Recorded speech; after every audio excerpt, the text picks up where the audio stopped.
We've been in this genealogy of Jesus in the book of Matthew, and we've looked at these women that are mentioned there in the genealogy. And what I've suggested to you is one of the things that the New Testament author of Matthew is doing for us is he's saying, prepare yourself. Slow down a bit. Try to understand what it is that's coming when we say Jesus is coming. Right? We've said that Jesus is this one who brings this scandalous mercy in the midst of just such wild experiences and wild stories and people that we think maybe they're foregone. But God comes to us, outsiders and estranged people, and risk takers, and all this kind of stuff. Well, one of the things I've said is that what the New Testament author is doing is he's not just writing history, but he's trying to actually give you a theology. He's not just telling you sort of the whens and the whos and the whats. He's trying to actually invite you into this story of what God is doing in Jesus. So Elizabeth is not one of the women that's mentioned in Matthew, but she's mentioned in Luke, and she's mentioned before we come to Jesus. Okay? This key woman who's mentioned before we come to Jesus, actually, in the Gospel of Luke, Matthew begins at least by saying this is the genealogy of Jesus. But Luke doesn't even mention Jesus by name until verse 31. So this whole text happens before Jesus is even mentioned.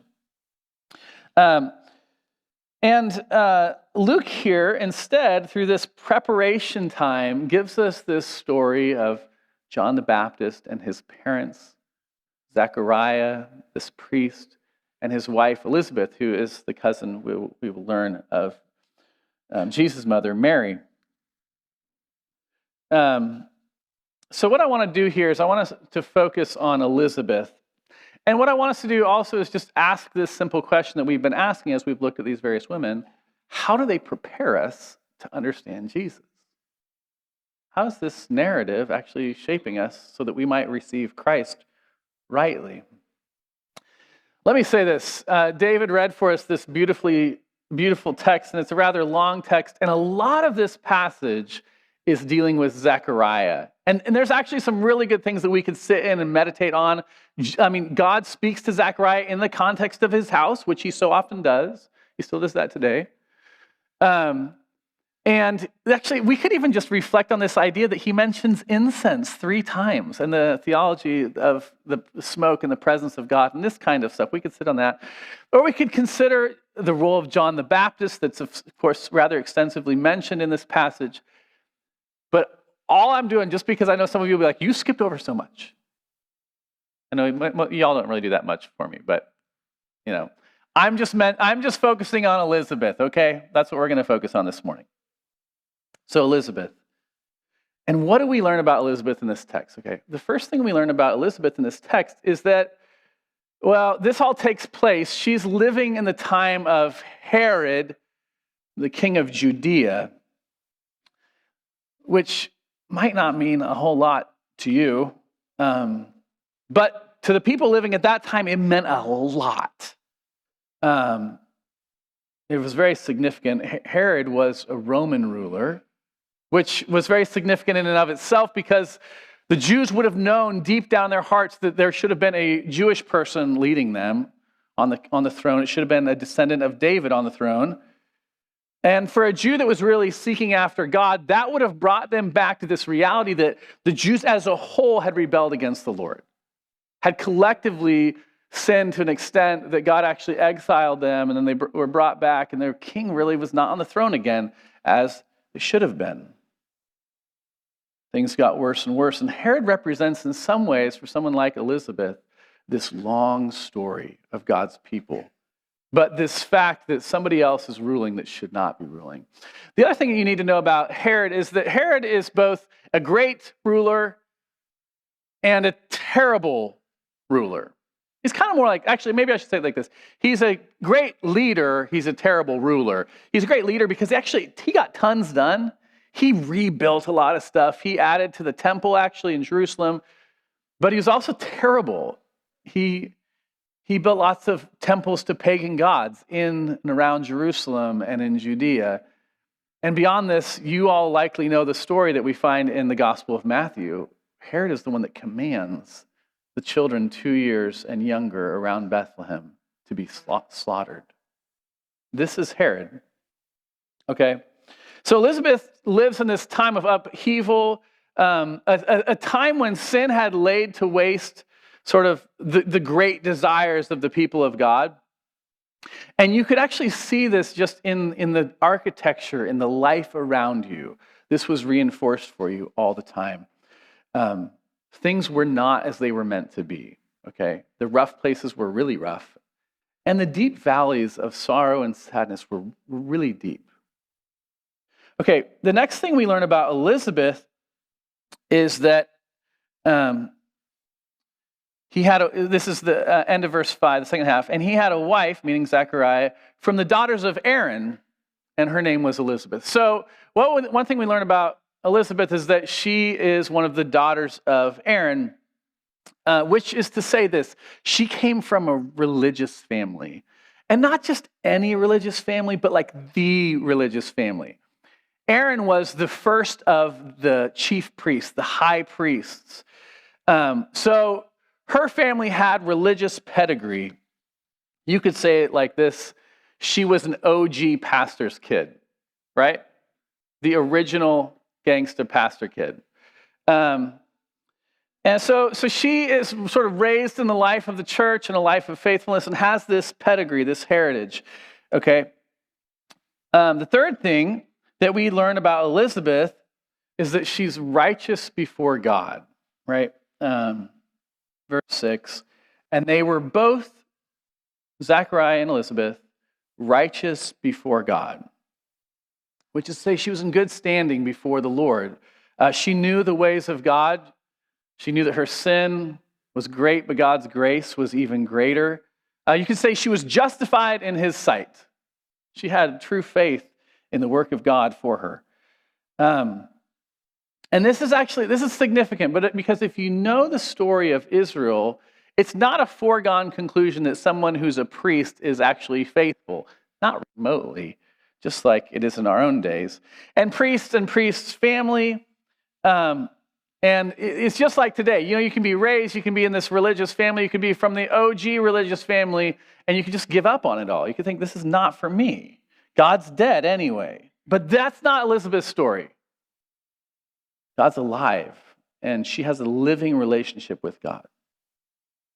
The thing we learn immediately after that is that this relationship with God was not something that was stale or stagnant, but it was really alive and it bore fruit in her life.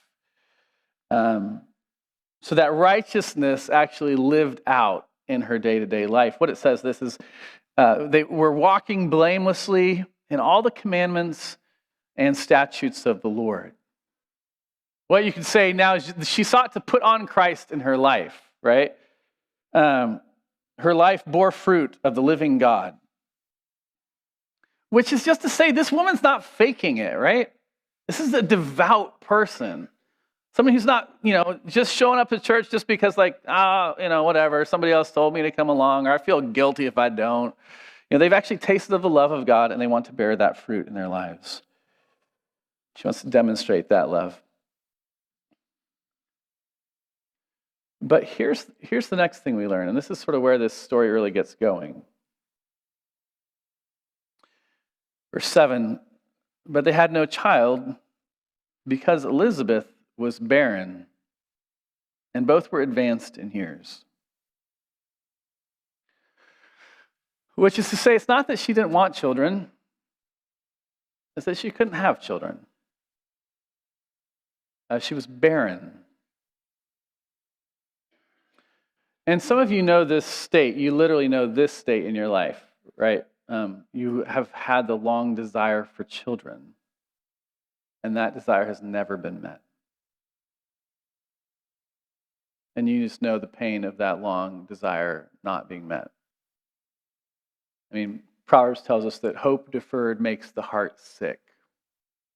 It's a long, long deferment of hope.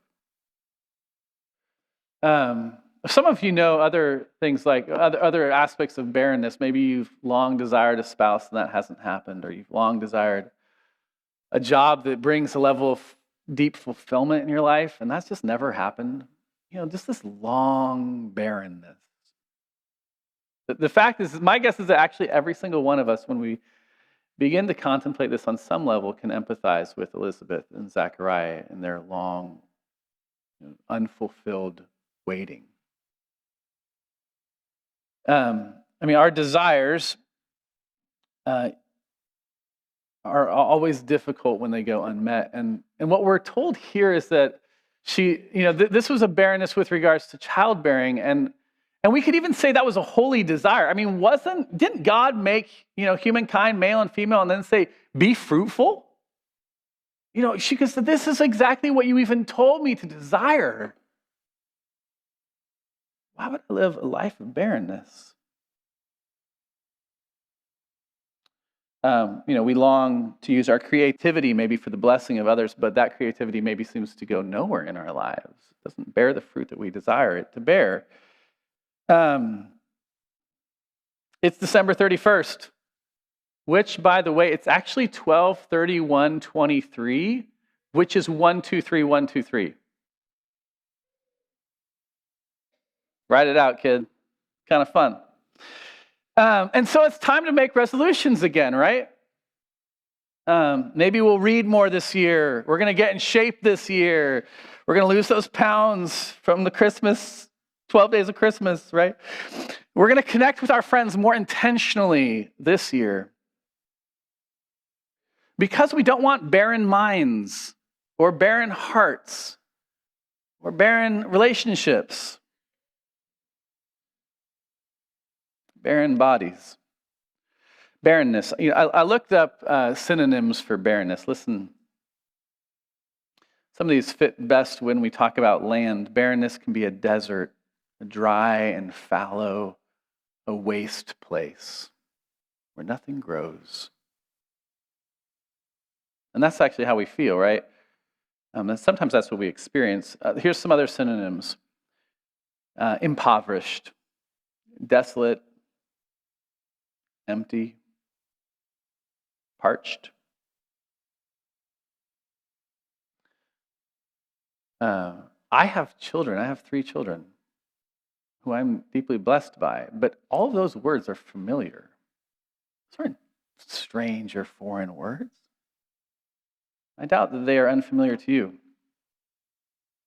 And I want you to hear something that's very significant, because what God has done, what Luke has done here in this passage, is he's connected these two ideas, right?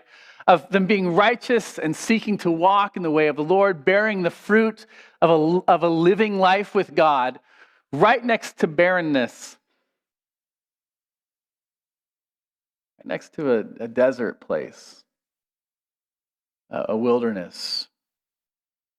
It's almost like what he's describing for us is the rough terrain of the political turmoil of Israel with Herod and all of that, the deep valleys, societal valleys that are going on. And he said, it's also true on the individual level.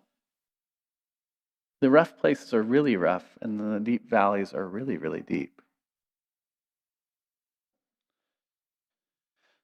And there's no hint of an idea here in this text that any of this barrenness has to do with some sin of Elizabeth, right? There's no hint at that. There's maybe an idea that Herod's on the throne because of the societal sins of Israel.